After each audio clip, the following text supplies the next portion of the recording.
And we are recording! Hello, everyone, and welcome to the Creative Storm. Yes, it is back from the dead. We're coming back at you. This is but the first of many. I hope so. I'm saying it now so that I will force myself to make more of these videos. Welcome to this A Wedding Ablaze one-shot. This is a game set in a world that is shared by many of us. It's the Legacy of the Banshee world. You wouldn't really know about that because this is our own private game, but we are now making it a bit public in celebration of the ATCONline 2020. In celebration of ATCON and all of the wonderful people who are part of that community. We are here to play some games and celebrate nerdiness and storytelling and D&D. So I'm going to introduce everybody around. So gang, if you would just go ahead and introduce yourself, introduce your characters, and if you have like a Twitch stream or a YouTube channel or an OnlyFans page, you know, we don't judge. Just go ahead and announce it. But let's start off with you, Dill. Hi, I'm Dylan. I'm going to play Vahid, the wild middle child. He is a half-orc pugilist, and it's going to be fun playing this class because it is my favorite homebrew ever. Ever. This man has played too many pugilists in my games. I don't know why I allow it, but I do it out of love. Anyway, Evelyn, let's do with you.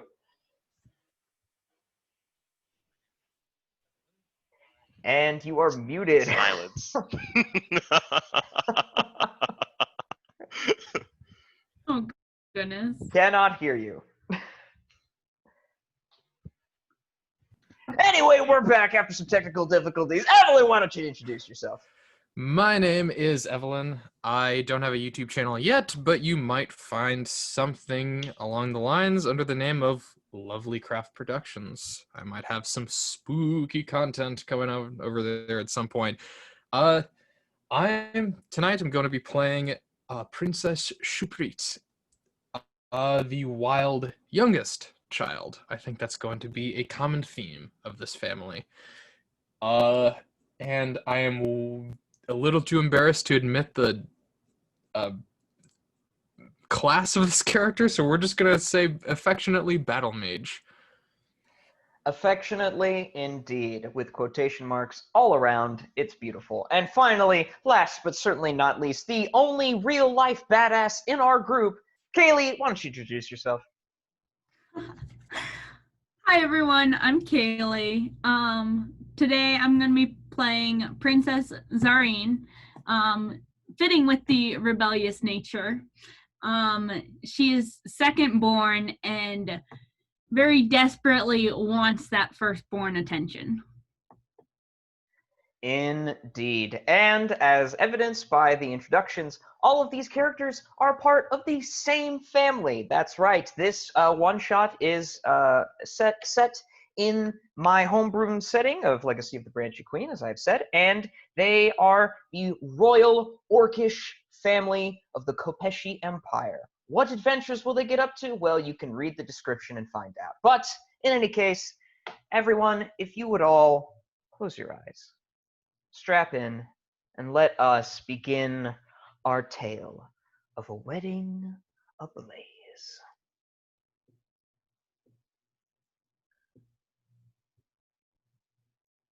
Once upon a time, in a land of magic and mystery,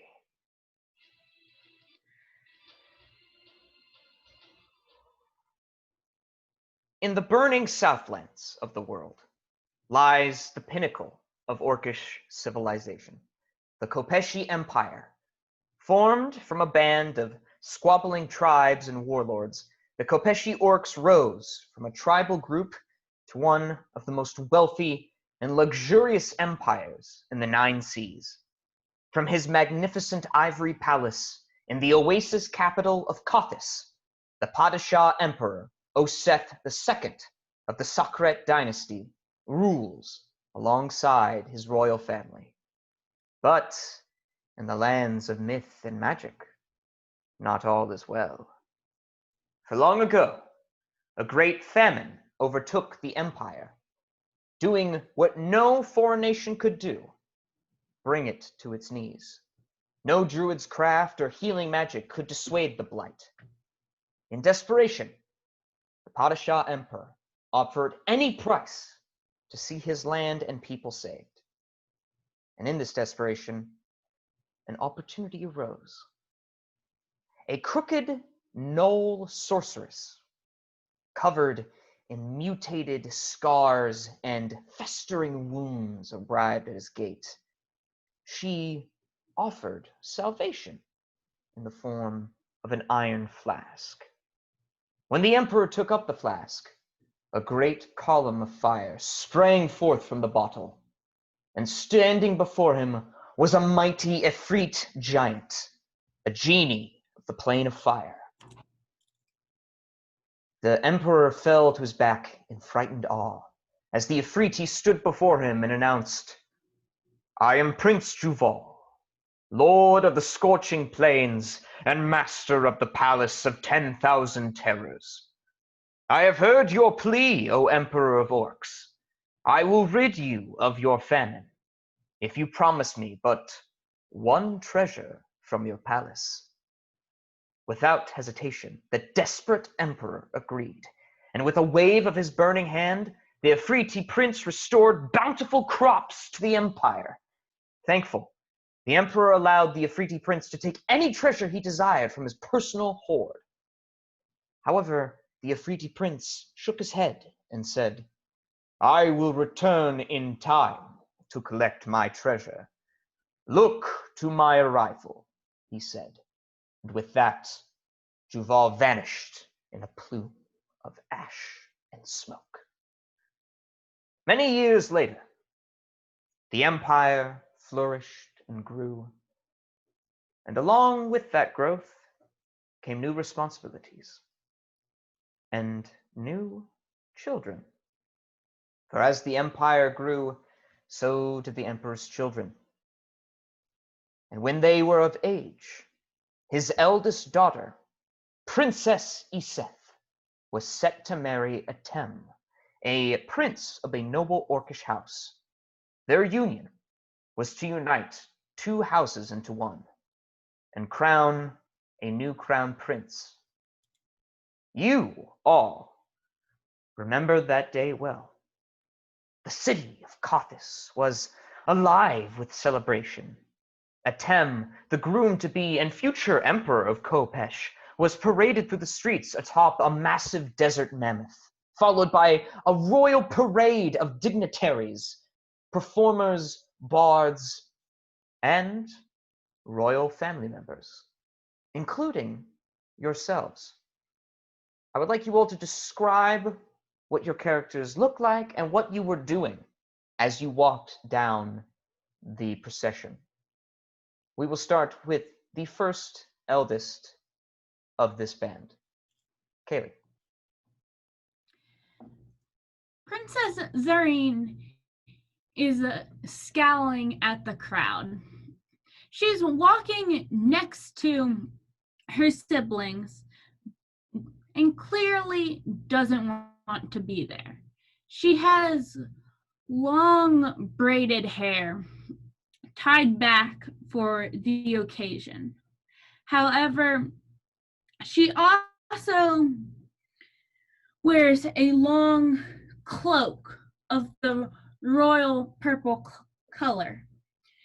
And she has this extremely large, fiery sort of belt that she wears. And she's just strolling along and scowling at the crowd, knowing that it's her place to be there, but wishing she was the first. Indeed. Zareen, you scowled at the crowd, trying your best to keep up a nice front, but clearly the envy and jealousy was coming off of you like a burning red flame. However, the next oldest up, Vahid. Vahid, unlike his sister, is smiling to the crowd, waving. With every wave, every soldier salutes to him, for he is their blade.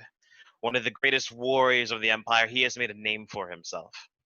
And so as he smiles, his bare chest gleaming from the sunlight, he looks upon all that is his family's, and knows deep down that they deserve to be here, and that he would do anything to keep this empire glowing. Indeed, Vahid, with a wave of your arm, you command the crowd of Khopeshi. They all cheer your name as you are a noble dragon slayer of the Empire. A warrior, a national hero that all can be proud of. And last but not least, is the youngest and perhaps quirkiest of the royal family. True bet?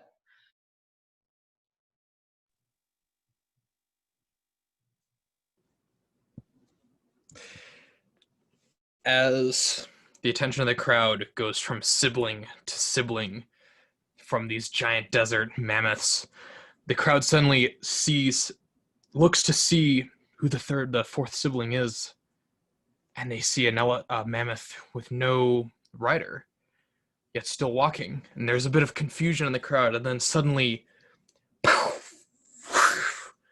a burst of fire and smoke from the crowd, and kind of startled yelps as suddenly a figure dashes out, kind of doing a twirl as she lands again in the middle of the procession and just bows, her long, fiery red hair just dipping down towards the paved roads and then bringing up again with a kind of a toothy grin as people, especially the younger children, kind of are clapping and cheering, and some of the other parents are just kind of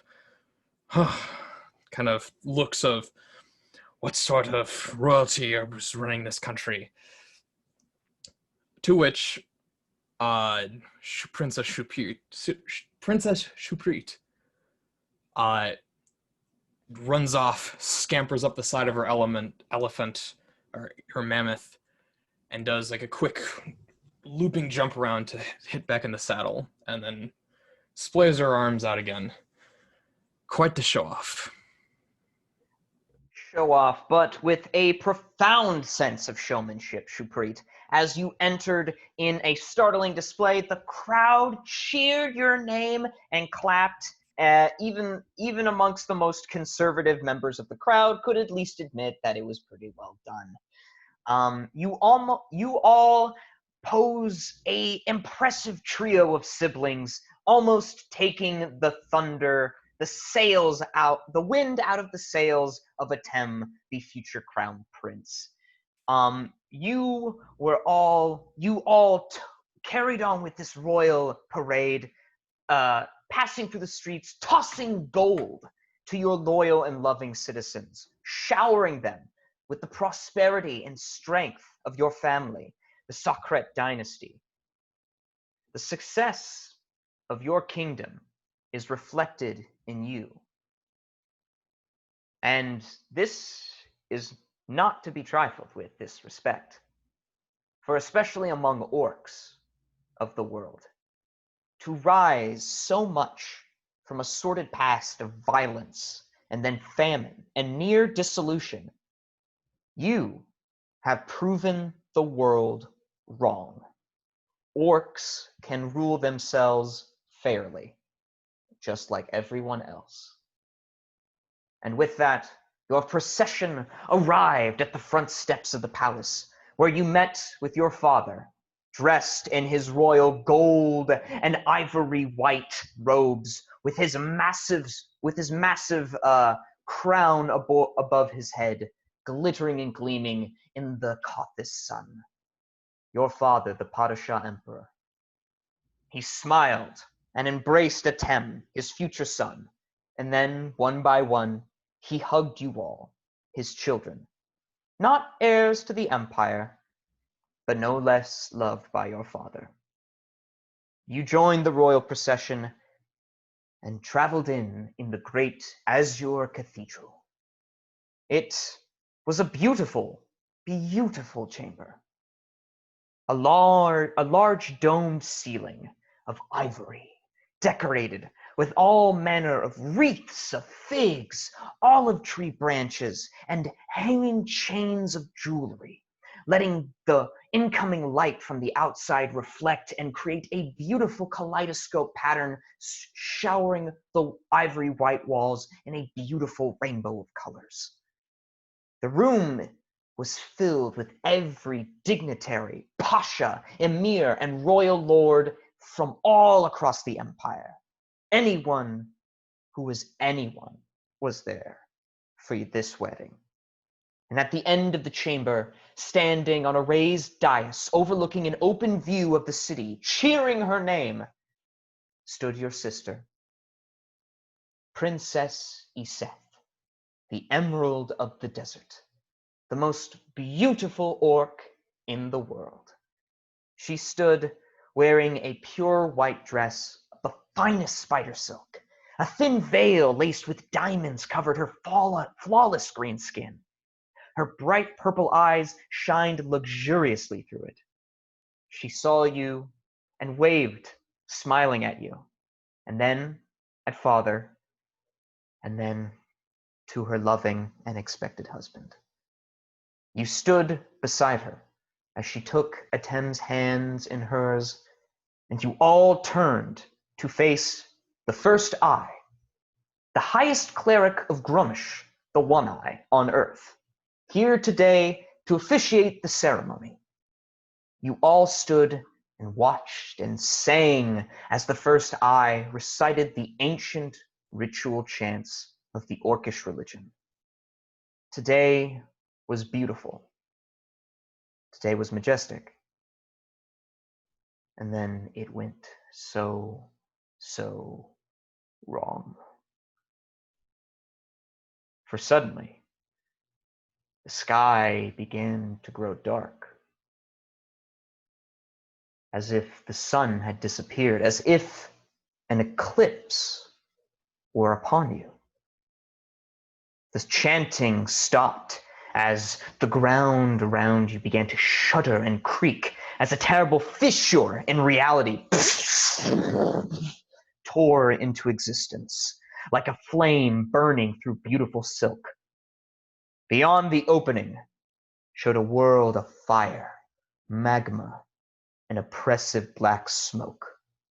And riding out from the planar gate was an ebony chariot, black as night, with the faces of howling devils etched into its frame. It was pulled by two monstrous hellhounds, roaring cries of death and spitting burning flame.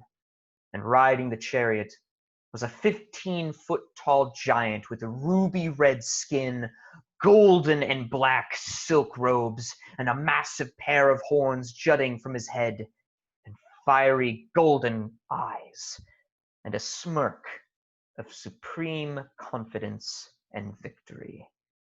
It was Juval returned. Your father, the Padishah Emperor, screamed in horror. You all tried to react, but the efreeti was too quick.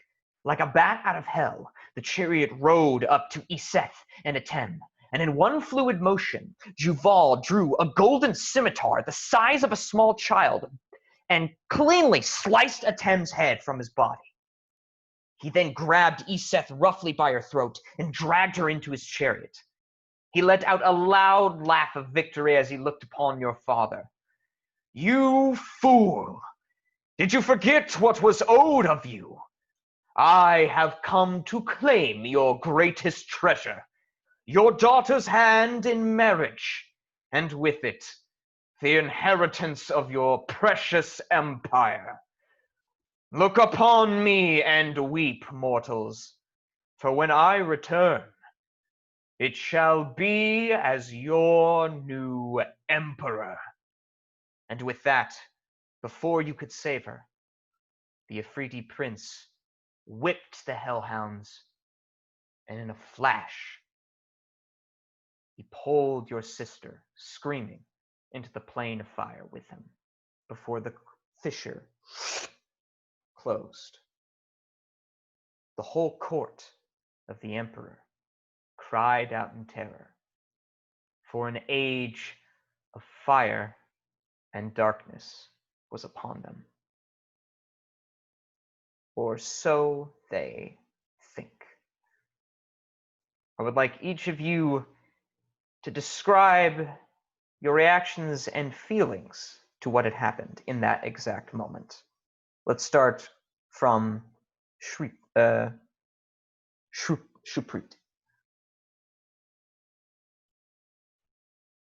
Am I muted?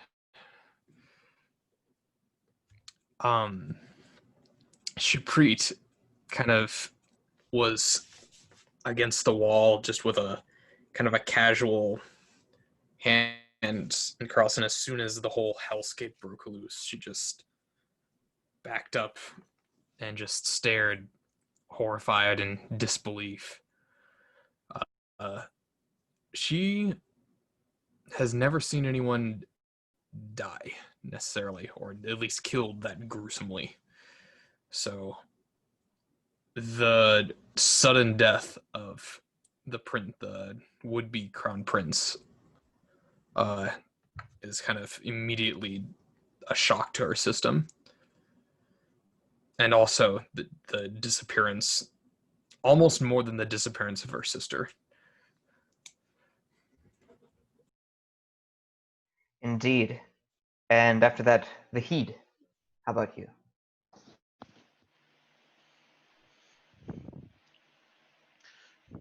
Outrage. Outrage on the thieving of his sister. For the taking of his father's empire so blatantly. An outrage on how helpless he and his siblings were as they watched this monster. But also a bit of greed. The genie is powerful and has an empire of his own in the land of fire and flames. How much of it, if taken back to the empire, could expand the reach in this time of plenty? How long could it be extended? And all because one genie decided to play with the wrong orcs. Hell yeah. And finally, Zareen? Zareen stood with a look of horror across her face. She had seen battles before, and she had seen war, but this was outrageous. Her sister was gone, the crown prince beheaded. This was not part of the plan for the kingdom. And though she had almost pulled out her great axe in time, she hadn't quite gotten there when they were already so far gone. She looked around at her country, and she knew that she had to take back what was hers. Indeed. And there was a shared moment of this shock, and probably one of the great shocks was seeing your father on his hands and knees, weeping. This man who was the strongest man you knew, the father of the nation, was weeping, not only for the loss of his daughter, but the loss of his kingdom. If should this efreeti's claims be true, then very soon the lands of Khopesh will be under the iron grip of a genie overlord, who are not famous for their kind rule. Though, in that moment, you all shared a glance with each other, and though nothing had been discussed between you, the decision was clear. You would go together as a family, and you would slay this pompous efreeti prince and save your sister.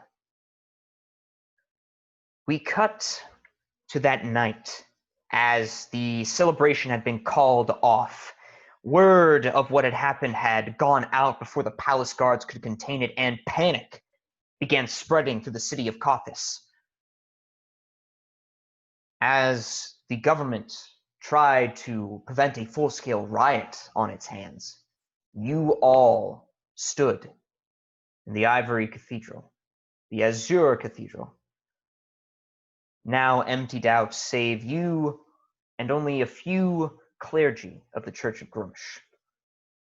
The first eye, an older orc cleric, walks up to the three of you, and he says, "Your father is besides himself. He is in his royal chambers. He will not see anyone. I'm sorry for your loss, but we must now act quickly and decisively if this kingdom is to be saved. The royal mages and I have deduced through readings of the plains of where Juval's so-called Palace and 10,000 Terrors is on the Plane of Fire. We have prepared a portal to send you through there. You will be arriving near his palace. We wish you the best of luck. There is no telling what dangers lie within, but we know that you, children of the Padishah Emperor, our finest champions, must save Iseth." And with that, a few of the orc clerics walk up to each of you and present to you a amulet, a symbol of an eye, the Eye of Grumsh, the protective eye watching over you and all of your race. The first eye says, "This amulet will protect you from the harsh environmental effects of the Plane of Fire, allowing you to move through there as if you were a native of its plane. Are there any questions before we begin?"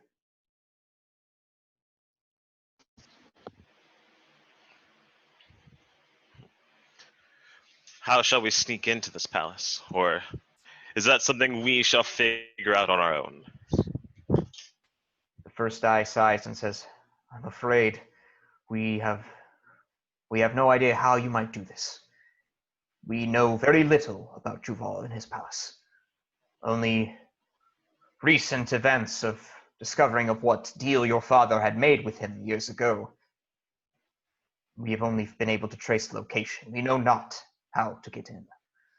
I believe that will be left to you, Prince Vahid."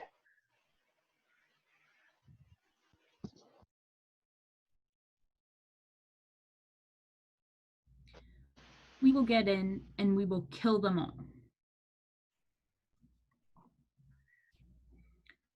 You see the first eye kind of nod and say, "Indeed. A steady hand, though, Princess Zareen, is necessary. You know not what terrors may await you within that place.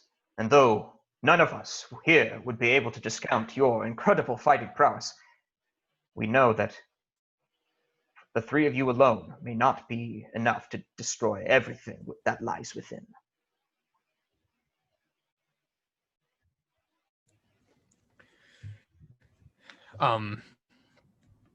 Shaprit, a small golden baton just appears suddenly in Shaprit's hand. Then it switches into a baton into having multiple hazardous blades on it, and she just tosses it in the air, spinning, and then catches it on her index finger and twirls it around precariously, balancing it. She says, "Well, no steadier hand in the Empire." You see the first eye just kind of raise an eyebrow and go, "Sure, Princess Shuprit. Though I would appreciate a respect of the seriousness of this situation. Never mind." And he turns to his fellow clerics. "Begin opening the gate." And the clerics bow and begin walking over and tossing the necessary salts and begin chanting the runic words that will activate your planar gate. The first eye turns to you all and walks up to you, Zareen, and hands you a a phoenix feather, and he says, "Quickly run your fingers along the spine of this feather, and the three of you, and hopefully Princess Iseth, shall be able to return to the Ivory Palace.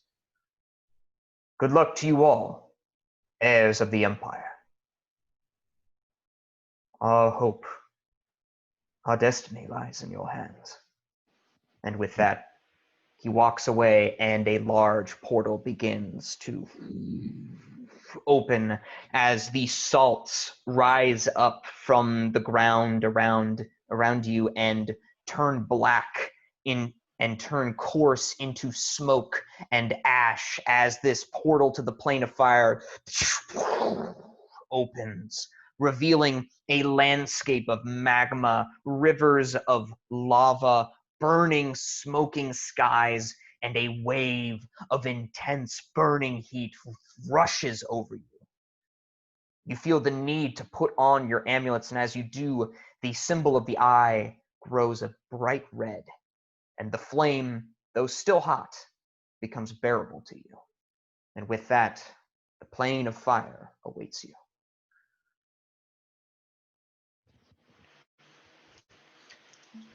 Zareen is the first to step in. And as she steps in, she swings her great axe around and places it in front of her. She looks over this boiling land and says, "We are here, and we won't come back until Iseth is dead." Hell yeah. Wait, Iseth or Juval? Evo. Okay. I can talk. Never mind. Oh, snap. Zareen's going for the betrayal arc. I like it. Nice. I'm the first now. Murders. Vahid follows afterwards, a bright smile on his face and a glint in his eye. "We shall see you soon, O High Priest. My sister shall be with us in the treasure of a genie on my back. Prepare the feasts for this glorious occasion." The first eye kind of waves you off and then kind of turns to one of his clerics and he says, "Do we have enough money for another feast? It feels like we kind of blew the budget on the first one." And the other one goes, "I don't know. I'll check the treasury." And then he goes, "Yes. Goodbye, Prince. Farewell."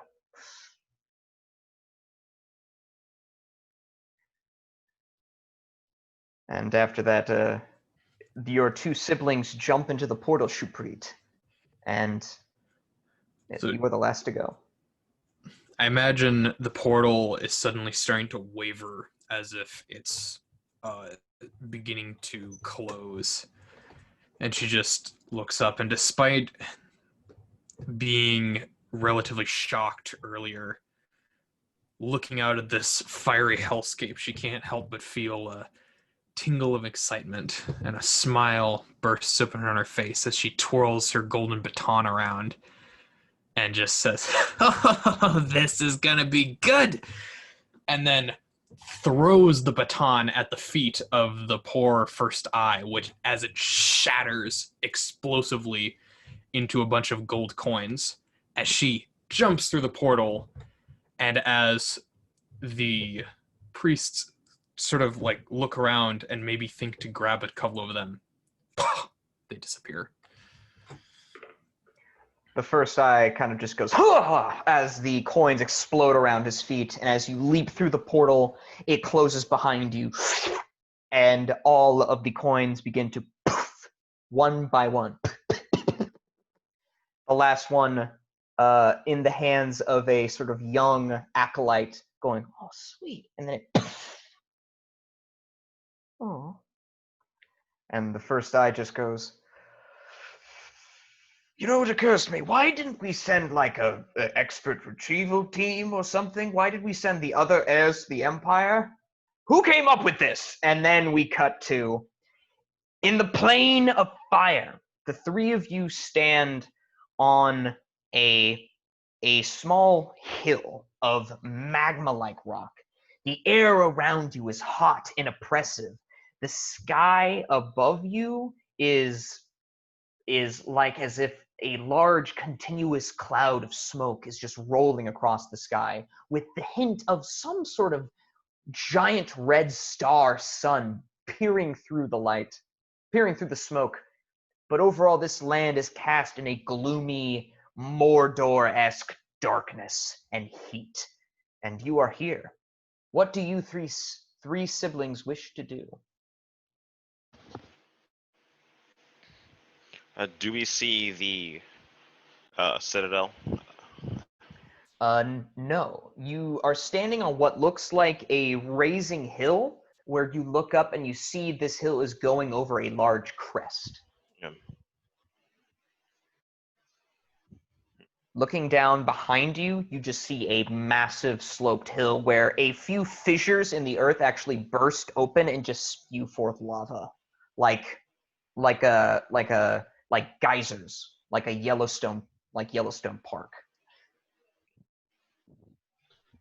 Zareen is going to start heading up the hill, and after a few steps, look behind. Are you guys coming? We have to get to high ground. Of course, sister. We are right behind you. Intense eye roll just. And slagging behind. The purest. You know I'm right. The purest youngest sister vibes. As you all make your way to the top of this hill, you see a awe-inspiring sight. A frightening, towering citadel made entirely out of gold stands over a massive river of fire.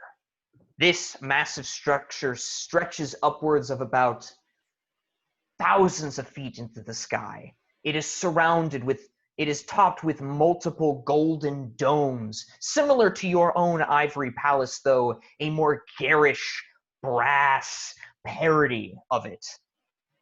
A symbol, a symbol of opulence, wealth, and the sheer arrogance of this genie lord, with the tallest point not even being able to be seen as it pierces through the smoky clouds above. You look down and see this massive river of lava move under the citadel itself and then pour over into a waterfall that fires downwards, a firefall, if you will, that falls downwards of a couple 100 feet into a larger lava lake that spreads out into the further countryside. You believe this is the Palace of 10,000 Terrors. Truly, where else would a genie prince live?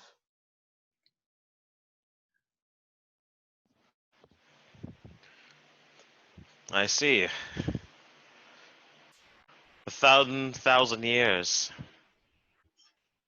And you have enough money to even decorate your own house with the gold.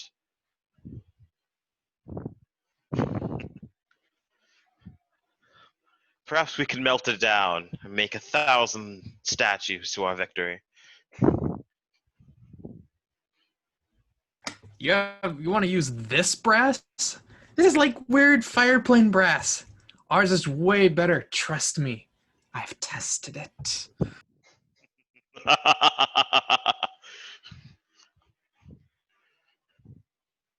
Quit your bickering. Let's go. Why so down, sister? This is the adventure of a lifetime. I'm afraid I missed that when, with all the kidnapping and dying. Oh, yeah, that.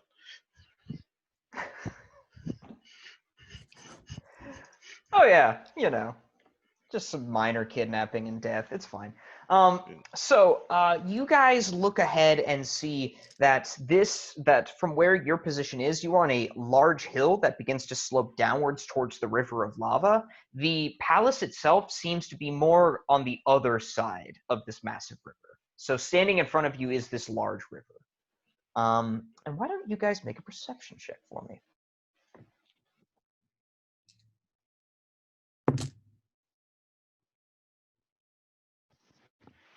I will spend 1 moxie point to re-roll that. Oh my god. It's going to be a Got an solid 11. 11 from me, too. Wow. 8. Incredible. Incredible. Beautiful. So, as far as you can tell, you don't really see a bridge, you don't see a ferry system, you don't see anything that would get you across this lake of fire. You kind of realize maybe most things that live here would not have a problem just walking through the river of fire or flying over it. That is not available to you, though, as mortals of the material plane. So, as you stand on this hill, what do you decide to do? I kind of poke Vahid and say, "Hey, I could toss ya."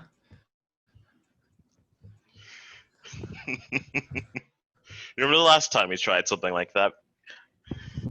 I don't believe Yeah. you've gotten any stronger since then. Oh, well, and she kind of she's wearing kind of this long cloak despite the heat, and she just kind of pats her midsection. She says, "I've got a couple of tricks since last time." Oh. Well, I would hope those tricks are good, as like Vahid's like kind of like walking down, getting slightly closer, because I don't believe that burning alive really suits the end to my adventurous and honorable life.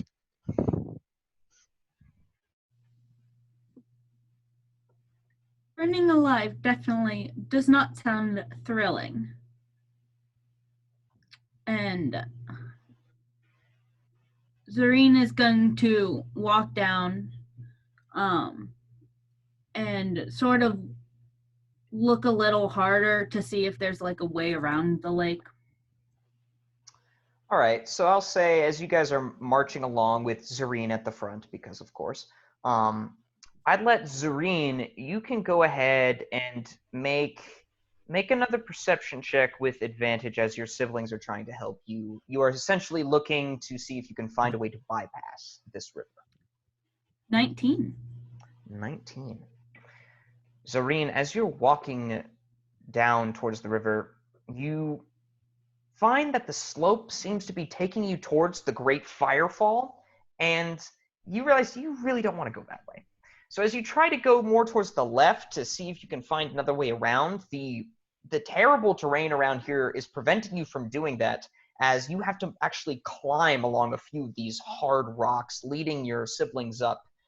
But as you get further and further along the left side, trying to find some sort of end to this river, in the distance you hear like impish laughter, and then screams of terror ahead and above you. As you are currently crawling along the rock wall of this hill, and you look up and see there is a section of rock above you that juts out, and you hear coming from this height are a series of snickering laughs of and a "No, let me go! Let me go!" and loud rattlesnake-like hissing. What do you do?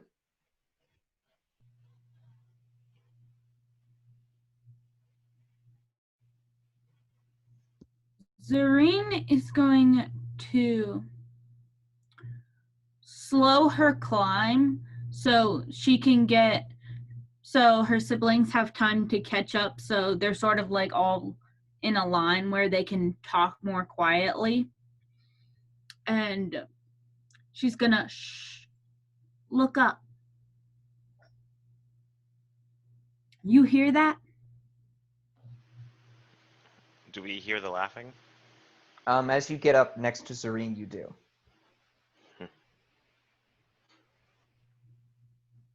Yes. Shall we go and investigate? I think that's our best option. Shall I take the lead, dear sister, or is this more of your prerogative? You know I'm always ready for a fight. And with that, Zareen is going to keep heading up. All right, go ahead and make stealth checks for me, everybody.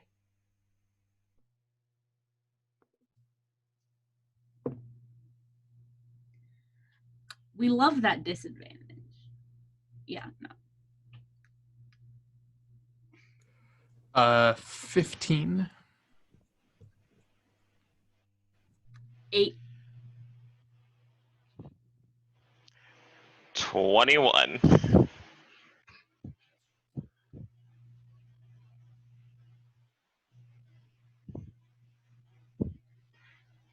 All right. So you all slowly crawl your way up. Zareen, your armor just scrapes against this charred black rock, and you know in your heart of hearts that the front of your armor is now just scuffed to hell and stained with soot. It sucks. It really sucks. But you slowly climb up along this wall and peek your head over the cliffside. You see dancing around are these tiny goblin-sized elemental weird-looking monsters. They have the proportions of a toddler, but their head is filled with razor-sharp magma-like teeth with a wide grinning smile, almost like the parody of like some sort of jack-o'-lantern. There are about 10 of these things all dancing around and sending searing melting flame at a figure in the center who's trying desperately to escape. You see what appears to be a dwarf. However, he has a bronze skin, as it not bronze colored, bronze skin, as if his skin is literally made of bronze, and in the place of a big bushy head of hair and a beard, it is all flame. And he has burning red eyes, and he has a large pack of items strapped over his back, and he is holding a simple staff, keeping away these nasty little magmins. And he is going, "All of you, get away! Get away! How dare you! Get off of me! Leave me alone!" And you just hear the magmins go, "Fire, burn, burn! Fuck you, fuck you, fuck you! Burn, burn, burn!" And they do not notice you, as they got a perception of 7.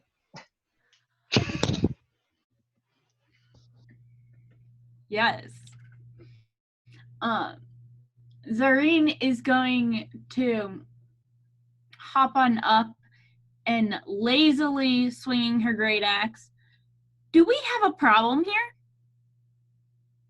And in that moment, all of the magmins stop dancing around this fire dwarf and all just kind of turn to you, and they all kind of go, "Ah!" And you just hear them go, and they begin talking to each other in this weird tongue that sounds like a mix of gibberish and the sound of a crackling flame. And then you hear one of them kind of like waddle up to you and just go, "Be gone, outsider! He's ours!" Not if I don't say so. And you just see the magming just go, "Ah! So the hell are you?" I, standing up to her full set of 6'3", she is going to swing her axe down. I and Princess Zareen. All right. You swing your axe down. Are you attacking the Magman, or are you just No. showing off? Okay, Just go showing off. ahead and make an intimidation check. Yep.